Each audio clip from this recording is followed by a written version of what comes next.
Knock, knock, knock. I hope I didn't interrupt anything. I mean, I just don't know what you could possibly be getting done in a cozy-wozy hospital bed, but you're a pretty crafty little lady. I'm sure you can figure something out if put to the test. Oh, dearie me! It looks like somebody lowered your morphine dose. That's unfortunate. Rather unfortunate indeed. The other nurses don't like me all that much, I'm afraid. I hope that hasn't ruined your stay all too much. The other nurses aren't really allowed to dislike me in the name of professionalism. Office pranks tend to be a little bit more dire when the dying get involved, but I know they do. I just know it! They call me Florence, which, I know it's just my name, but it's the way they say it. Florence. Florence, the bleeding heart nightingale of Hilson Hall. Believe it or not, apparently you can care too much. I should know better, sure, I should, but I swear on this supposedly bleeding heart of mine that it's different with you. It's just that nobody else gets me. Like you do. Don't you know our hearts beat the same?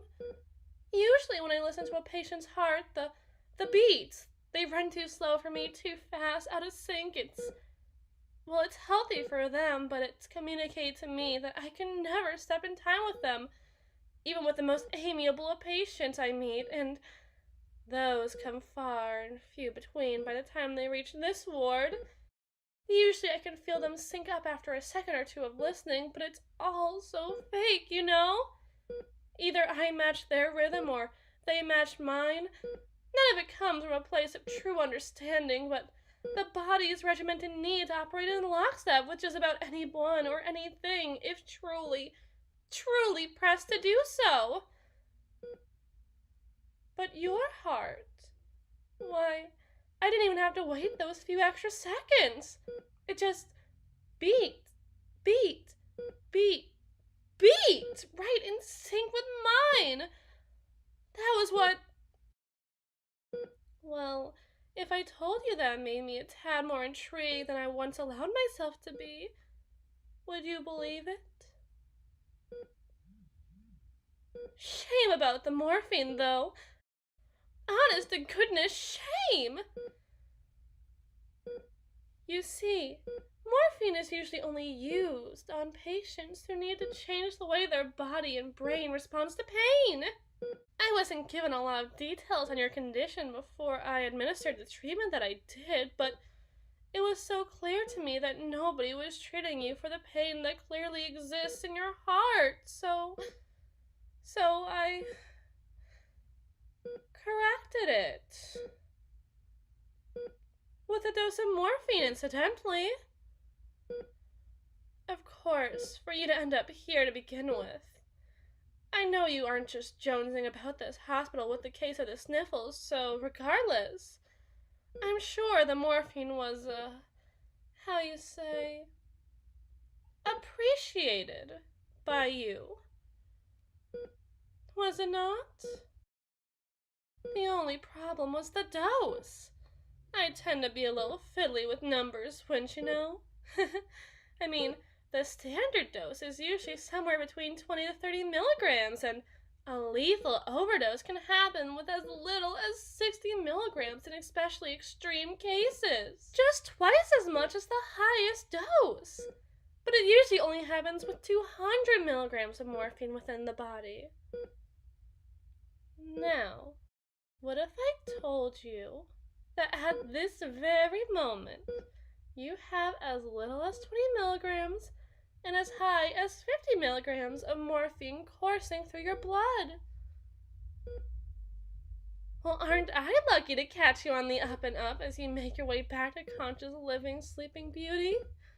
Loss of consciousness tends to be a major symptom of an overdose, and, well, It seems fortunate to me that there have been some other nurses to help deal with the very worst of your worst symptoms.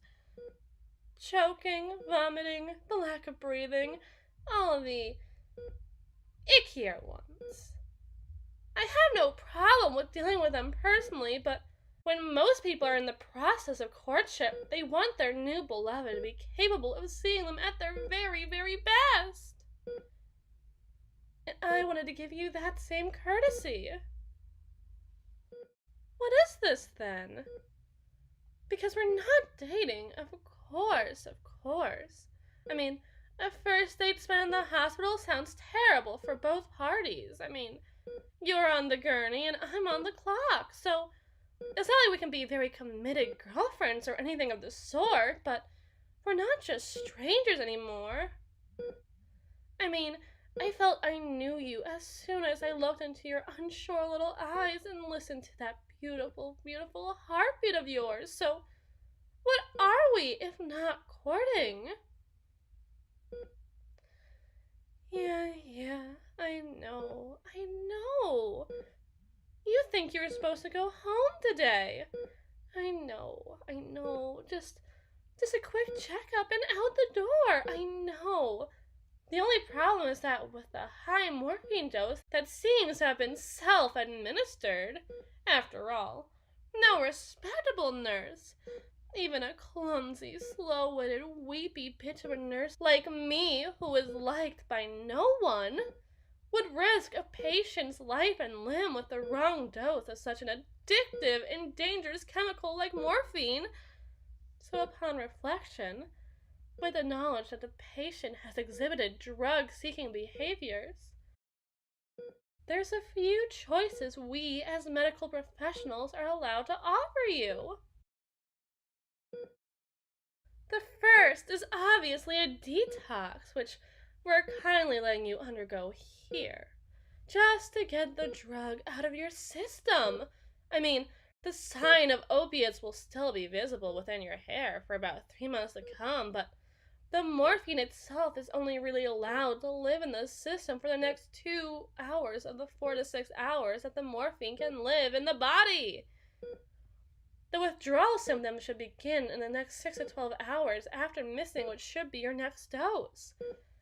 Early withdrawal symptoms usually only feature things like tearing up, yawning, sweating, and a runny nose, but the next 3 days, you'll have chills, goosebumps, heightened blood pressure, insomnia, irritability, restlessness, anxiety, muscle pain, tremors, depression, even the loss of pleasure. Shame on my end, is it not? It can be characterized as simply symptoms of a bad flu, but I've seen worse. I've seen so much worse from people who needed their next fix more than they needed a hand.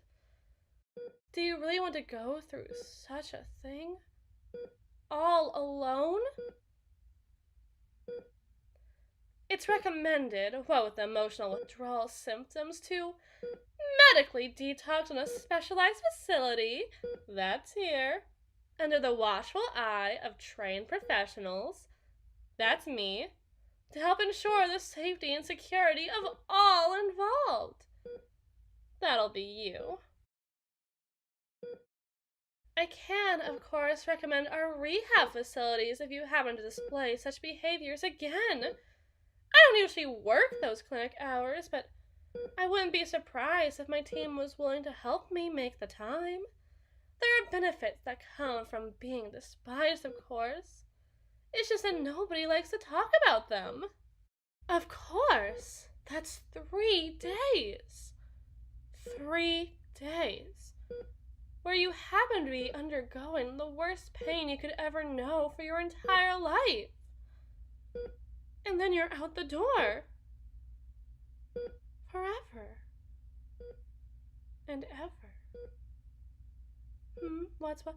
Oh, nothing. Ignore this, will ya? Yep. Just 3 days. 3 days and you're out of our hair for...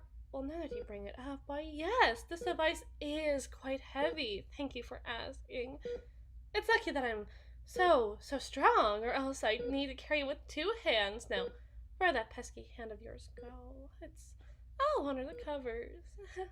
You must be getting a little cozy, aren't you? Ah, yes. Now, where was I? Oh, yes. 3 days, and you're out in the world once more, with no need for silly, stupid nurses whose parts beat in time with your own, or hard narcotics, or anything else any longer. What a wonderful thing to... Oh, dear! This is far more serious than I thought. Nurse, doctor, anybody, please help. Just when I told her that she'd be home lickety-split with no need for our medicines any longer, she smashed her hand in protest. I think she's looking for an extra shot of morphine to help reduce the pain. If that isn't the kind of drug-seeking behavior that sends a patient to one of our facilities, why, I don't know what would. Well, it sounded broken. I could practically hear the bone cracking on impact. Why she must. Yes, of course. Surgery. Naturally, she needed surgery on her hand, but of course we can only begin those procedures after initial round of morphine wears off, or else the anesthesia can interact negatively with the... What do you mean, is this another one? She's not like the others. She's nothing like them. It's true love this time, I swear. Our hearts beat the same in everything. Don't you get it?